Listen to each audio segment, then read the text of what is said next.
Bonsoir à tous. J'ai donc la tâche de traiter des séquelles des viroses respiratoires chez l'enfant. Il se fait tard, je vais essayer d'être rapide. Les viroses respiratoires constituent le premier motif d'hospitalisation à l'hôpital mère-enfant de Casablanca. Fort heureusement, l'évolution est favorable dans la majorité des cas. Cependant, des séquelles peuvent survenir à moyen et à long terme. Ceci est dû à une altération du développement pulmonaire sur un organisme en pleine croissance, une altération de la maturation immunitaire et une inflammation importante. J'avance des chiffres. Selon un auteur américain, les réadmissions après une première hospitalisation pour IRA sont de 5% après un mois. Les hospitalisations pour asthme au décours, la survenue d'un asthme au décours d'une virose respiratoire serait de 25 à 40%. Il y a également d'autres complications qui sont rares mais redoutables. Et la question qui se pose, quelles sont les séquelles du Covid? Alors, un petit quiz rapide, s'il vous plaît. Les séquelles des infections virales respiratoires basses du nourrisson à moyen et long terme sont des anomalies fonctionnelles respiratoires, un asthme, une DDB, une bronchiolite oblitérante, une BPCO à l'âge adulte. Les réponses justes. Alors? A, j'entends B. B, C, non. Elles sont toutes justes. Toutes les réponses sont justes. On peut tout avoir. Alors, effectivement, l'infection respiratoire virale basse va entraîner une nécrose épithéliale, une inflammation qui va entraîner une pneumopathie ou une bronchiolite. Je ne sais pas trop comment ça fonctionne. La guérison peut être totale, mais on peut avoir des séquelles fonctionnelles respiratoires asymptomatiques. La complication la plus fréquente, ce sont les sifflements récurrents et l'asthme. La complication la plus grave, c'est l'inflammation et la fibrose concentrique des petites voies aériennes, c'est la bronchiolite oblitérante qui peut évoluer vers la DDB et faire le lit d'une BPCO à l'âge adulte. Et on peut avoir également des atelectalysies séquellaires et une bronchite bactérienne persistante.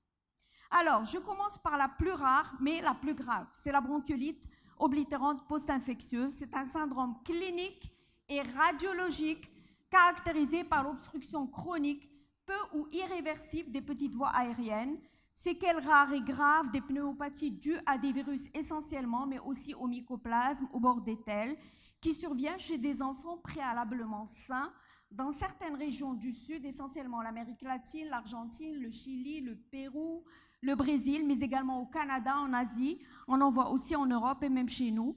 Il y a une atteinte de la paroi des bronchioles, une inflammation, une fibrose qui va aboutir à l'oblitération plus ou moins complète.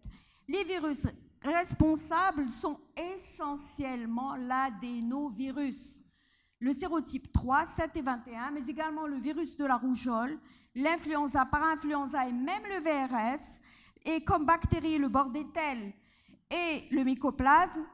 Et qu'en est-il du SARS-CoV-2? Nous allons le voir. Alors, sur le plan histopathologique, il y a des lésions épithéliales avec une activation des lymphocytes, des neutrophiles, une réponse inflammatoire. Il y a deux types sur le plan histopathologique de bronchiolite oblitérante. Il y a la constrictive, c'est la plus fréquente, mais il y a aussi la proliférative. Il y a une prolifération endoluminale qui est souvent associée à une alvéolite lymphocytaire, plus rare chez l'enfant, beaucoup plus fréquente chez l'adulte.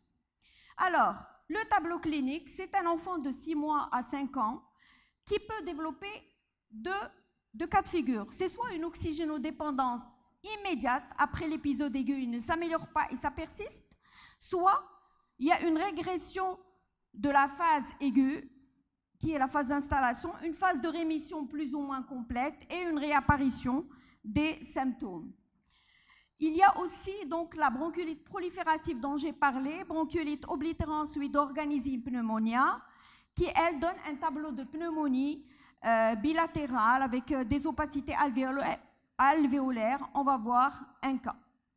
Les facteurs de risque, ce sont essentiellement les bronchiolites à adénovirus. Là, il y a un consensus là-dessus.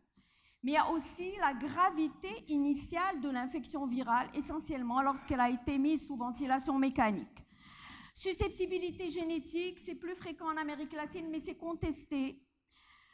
Alors, un petit quiz. Les arguments en faveur d'une bronchiolite oblitérante au décours d'une IRA virale basse sont la persistance de la symptomatologie plus de 4 à 6 semaines, des dyspnées sifflantes récurrentes avec intervalle libre, aspect en mosaïque sur la TDM thoracique, syndrome obstructif, réversible au salbutamol, bilan de pathologie chronique obstructive négatif.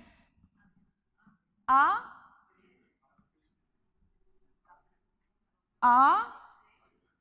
Alors, les réponses justes, c'est la A, la C, la D et la E.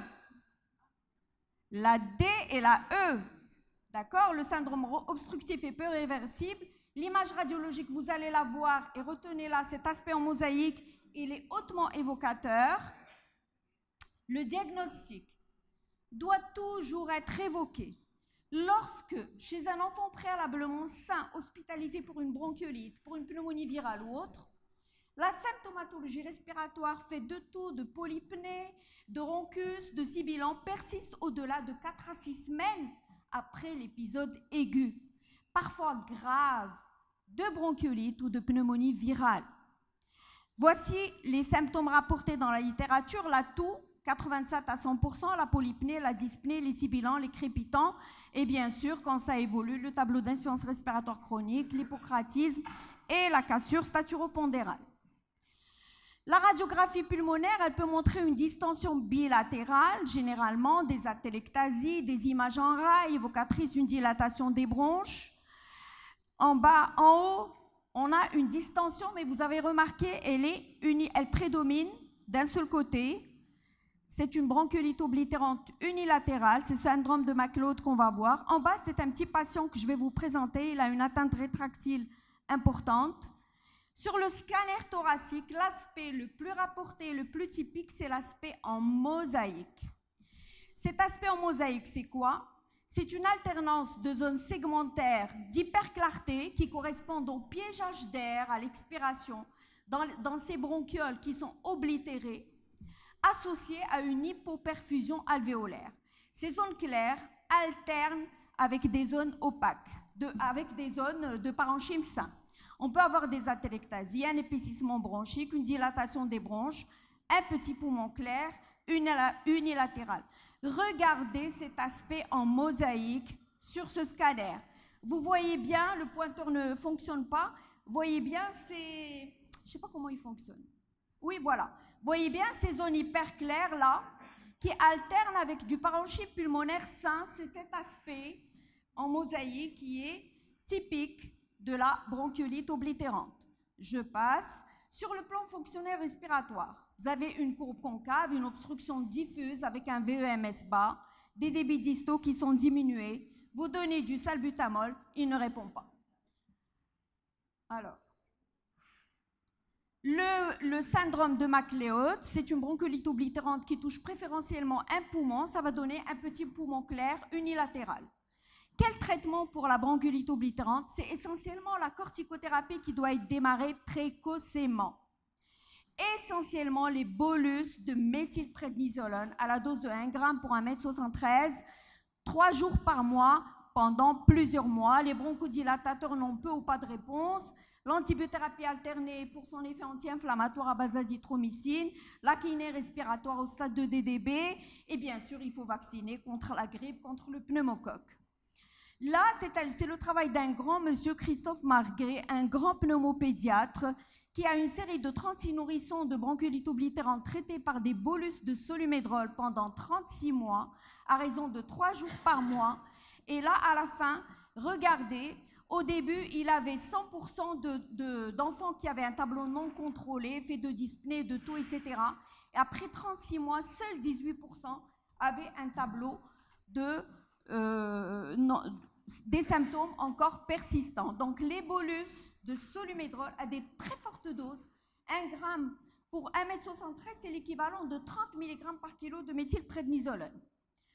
Là, certains auteurs de l'Argentine ont créé un score qui peut aider dans des pays comme le nôtre.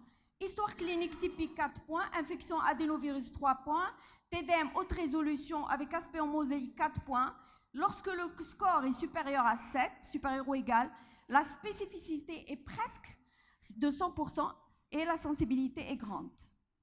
Je vous rapporte quelques cas cliniques. Le petit Oussama, bronchiolite oblitérante, il avait à l'époque 11 mois, bronchiolite virale modérée, non surinfecté, il ne s'améliore pas. Radio typique d'une bronchiolite, il ne s'améliore pas, il siffle matin, midi et soir. On refait la radio, des petites images, AJ13, AJ20, une atélectasie énorme. On a fait une bronchoscopie avec juste une inflammation. Le reste du bilan immunitaire normal, test de la sueur normale. Et on refait la TDM. Et là, vous voyez ce fameux aspect en mosaïque avec, regardez ces zones claires qui alternent avec ces zones opaques, l'atteinte rétractile au sein de laquelle il y a une grosse DDB. Zied, cas intéressant, 3 mois, hospitalisé en juin 2022. Bronchiolite virale très sévère. Il est venu chez nous parce qu'il n'y avait pas de place en réa, PCR Covid positif. Bilan inflammatoire sans particularité, reste du bilan du Covid négatif. Aggravation de la détresse. La radio initiale, regardez, elle ne montre rien de particulier. Aggravation de la détresse respiratoire. Je crois que non, je suis passée. Aïe, aïe, aïe. Oh là là là là. Pour faire marche arrière. Excusez-moi. Donc, il s'est aggravé. Où est-ce que je suis là? Je ne sais pas où je suis. Quelqu'un peut m'aider? Désolée. Non, non, c'est pas 10 minutes. Il était prévu 20 minutes. Monsieur Benani est là. Non, non, non, c'est pas 10 minutes. C'est impossible. J'ai le temps. J'ai le temps. Alors, qu'est-ce qui se passe? Je sais pas ce qui se passe. C'est bon? Alors, on peut avoir l'image? Quelqu'un. Bon, allez, allez, je vais passer manuellement. C'est plus simple. Manuellement, c'est plus simple. Voilà, voilà, voilà, voilà, voilà. Je ne vais pas tarder. Et donc, on disait le petit qui avait le Covid. Alors, regardez la radio AJ5. Ensuite, le scanner. Je ne mets plus le pointeur. Regardez son scanner AJ5, image de condensation et envers dépoli avec une atteinte de 30%. AJ5. Ensuite,